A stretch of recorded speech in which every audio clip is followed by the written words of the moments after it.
WCNC Charlotte, this is Flashpoint. Thanks for joining us here on Flashpoint. I'm Ben Thompson. This past week, Charlotte's big transit plans stalled. City Council trying to make adjustments to their $13.5 billion plan to try and win over Republican lawmakers in Raleigh. Keep in mind, the General Assembly could ultimately sign off on a sales tax referendum that could fund everything from new train lines to bike lanes and just about everything in between. But a new floated plan from the Charlotte City Manager isn't winning everybody over on council. So this morning, we speak to two Republican council members, the only two, who believe that their work can really win over some of the folks in Raleigh. First up, District 7 Councilman Ed Driggs, and most importantly for this conversation, he's the chair of the Transportation Planning Committee there at City Council. Councilman, thanks for coming on. We appreciate it. Good morning. All right, so after this past week, in your view, where does the city's transit plan stand? Are we back at the drawing board? Where do we stand? I don't think we're back at the drawing board, but I think we have work to do to modify the plan in order to bring in the partners we need regionally and also to cooperate with the General Assembly on the referendum authorization that we need. So we still have work to do. We haven't discarded what was done so far. And where do you see the real crux of where that work needs to happen in the next few weeks and months? If we're going to get this thing in front of voters anytime soon, where do you think is the source of where that focus should be? Well, I think the speaker's comments about rail indicate where we might need to go as far as working with the legislature is concerned.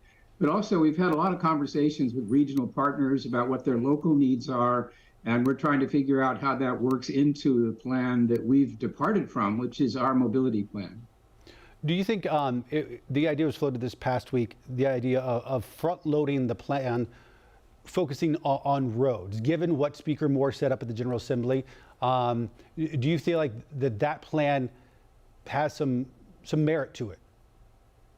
I wouldn't have said front-loading myself, but I think we just generally need to look at how we balance our objectives here. So we have a larger plan, longer term, which includes these rail projects, roads, bicycle paths, and so on. It's a question of sort of sequence.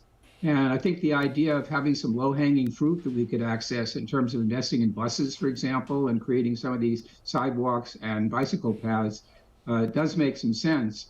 But that will become clearer when we talk to our partners in the region and come up with a genuine regional plan. Speaking of a regional plan, because I mean, you're on here talking about this. I remember Julie Eisel coming on talking about that last year, when she was on council. And it doesn't seem like it's really happened.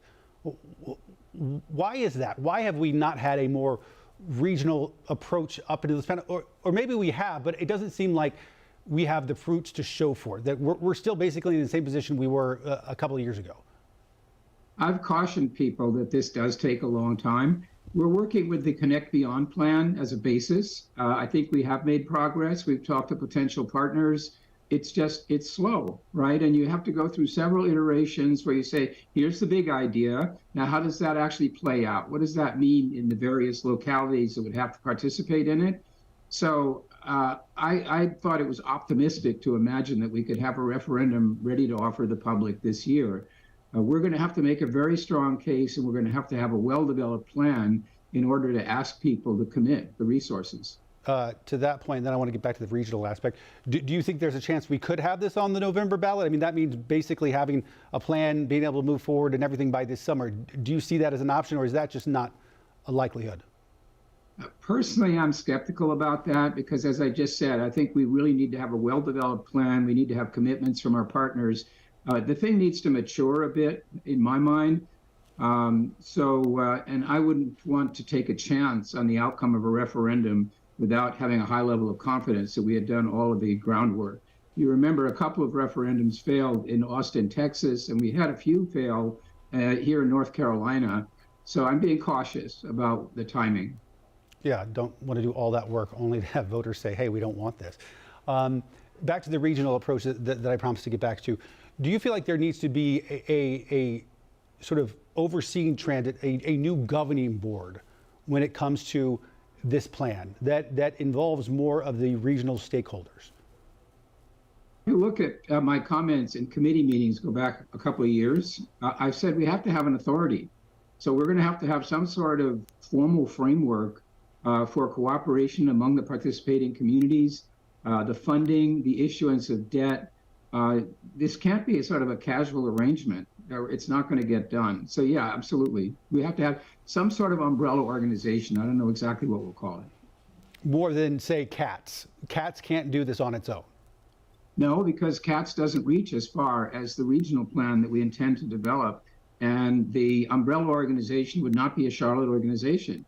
It would be more like a CARTPO or something like that. So it would be a partnership of communities with a governance structure, with a finance plan. And that's where the work is, too. The terms of that partnership have got to be developed further. Where are the areas of agreement? Do you feel like the agreement still is that this will be a 1 cent sales tax increase that will have to go through the General Assembly? Or it's been floated the idea of not doing that, but instead doing a property tax? Do you feel like that's off the table? Most people are in agreement with the 1 cent sales tax at this point, or that's not even a point of agreement?